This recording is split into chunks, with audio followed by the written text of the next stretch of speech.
अयोध्या में राम मंदिर के प्रथम तल में जो प्राण प्रतिष्ठा का कार्यक्रम होना है वो शुरू हो गया है।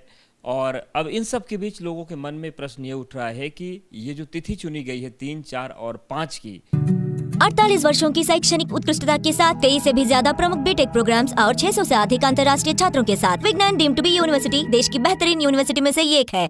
वो क्यों चुनी गई, उसके पीछे क्या महत्व है, और इस प्रश्न का जो उत्तर है वो जानने के लिए हम आचार्य प्रवीण जी के पास आए हैं। क्योंकि जो 3 बैठकें तिथियों को निर्धारित करने के लिए हुई, उन तीनों बैठकों में वो मौजूद थे। उन्होंने अपने पक्ष रखे और उस मुहूर्त को कांची के जो शंकराचार्य थे उनका भी अनुमोदन मिला है। तो आचार्य जी ये जानना चाहते हैं कि ये जो 3, 4 और 5, खासतौर से जो 5 तारीख है प्राण प्रतिष्ठा के लिए, इसको चुनने के पीछे का आध्यात्मिक और ज्योतिषीय कारण क्या है?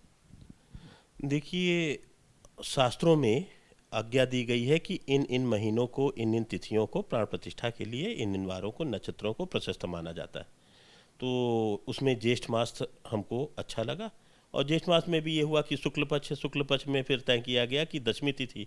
फिर 10वीं तिथि है कि हम लोग इतिहास पर हमेशा ही जो सनातन परंपरा रही है कि हमारे पूर्वजों ने क्या किया है, तो इसमें हम लोगों के लिए बहुत प्रसन्नता की बात थी कि जब उसके इतिहास पर हम जाते हैं तो हमने पाया कि सतयुग में माँ गंगा का अवतरण पृथ्वी पर इसी तिथि को हुआ था।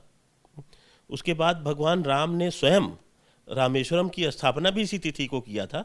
वो दूसरा युग था, वो त्रेता युग में ये हुआ। तो 2 युगों में के महत्वपूर्ण कार्य हो गए। तीसरे युग द्वापर में गायत्री मंत्र का प्रकट और बटुक भैरव जी का जन्म हुआ। तो अब इस वर्तमान युग में हम सबसे अच्छा क्या कर सकते थे? तो शास्त्र की आज्ञा अनुसार दिन भी मिल रहे थे, इस तिथि का अपने आप में इतना बड़ा महत्व भी मिल रहा है।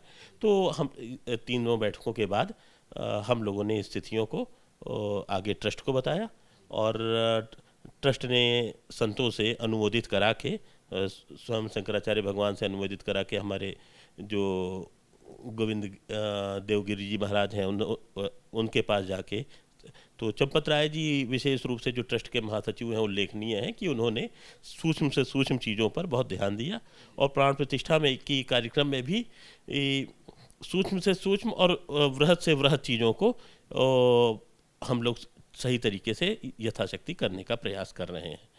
तो हमारी यही उसका विशेष महत्व है कि जब राम भगवान ने जिस तिथि में स्वयं स्थापना की हो, गंगा मैया जब आई हो, जब बटुक भैरव जी का प्राकट्य हुआ हो, तो उसी तिथि पर वर्तमान युग में हम लोग भी जो इस ऐतिहासिक कार्य को कर रहे हैं, और जिससे सनातन और सारे विश्व का कल्याण हो, यही इसका उद्देश्य है।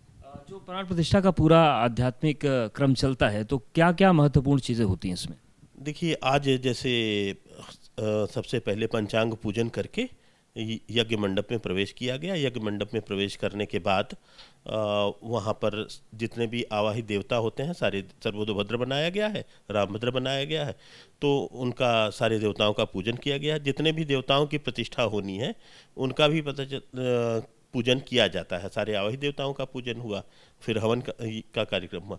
अभी शाम के समय कुटीर कर्म या भी बोलते हैं लोग, या कर्म कुटी भी बोलते हैं, तो जहाँ प्रतिमाएं स्थापित हुई हैं, तो ये क्षमा मांगने की प्रक्रिया है। जैसे कल जो प्रक्रिया हुई थी वो प्रायश्चित कर्म था कि यजमानों ने जो प्राण प्रतिष्ठा करने जा रहे हैं, उन्होंने अपने पापों के लिए प्रायश्चित किया कि अब तक जो हमसे गलतियां हुई हैं उसका हम प्रायश्चित करते हैं, अब हमें क्षमा मांग किया जाए ताकि हम आपके पूजन के योग्य हो सकें।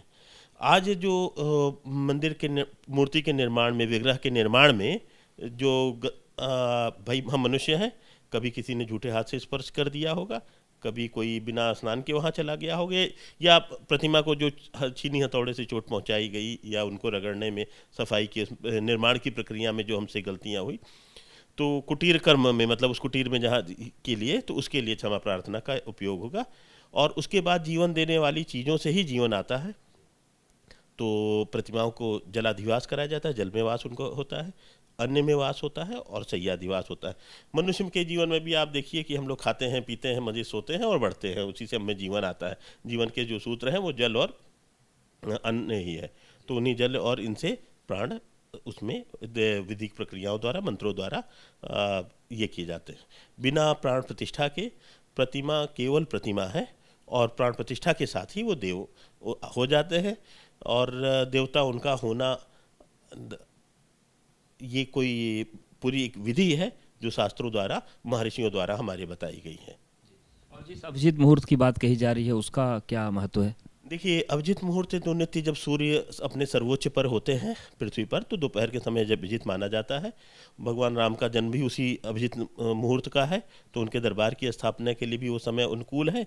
स्थिर लग्न, सिंह लग्न मिल रही है। सिंह लग्न में भी भगवान के जन्म को कुछ लोग मानते हैं। तो सिंह लग्न के सिंह नवमांश में अभिजीत नक्षत्र में अच्छा, अभिजीत नक्षत्र अगर किसी उत्सव के दिन मिल जाए, गंगा दशहरा के दिन अभिजीत नक्षत्र मिल रहा है, तो ये अपने आप में सर्वोच्च पाते हुए हम लोगों ने इसको आगे ट्रस्ट को बताया। ट्रस्ट ने संतों से आज्ञा प्राप्त की और भगवत कृपा से ये कार्यक्रम चल ही रहा है। सर्वश्रेष्ठ मुहूर्त है। बिल्कुल सर्वश्रेष्ठ मुहूर्त है।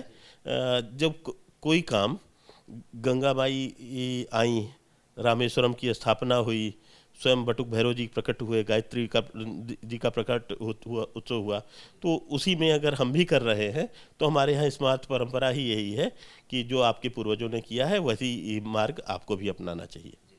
तो देखिए, ये पूरा जो क्रम है वो हमने समझा, ज्योतिषी महत्व क्या है वो समझा कि सतयुग में गंगा जी का इसी मुहूर्त पर अवतरण होता है। उसके बाद रामेश्वरम की जो स्थापना है राम इसी मुहूर्त पर करते हैं।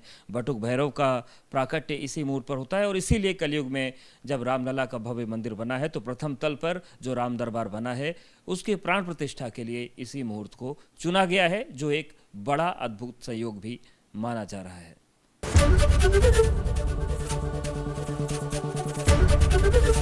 एबीपी गंगा, खबर आपकी, जुबान आपकी।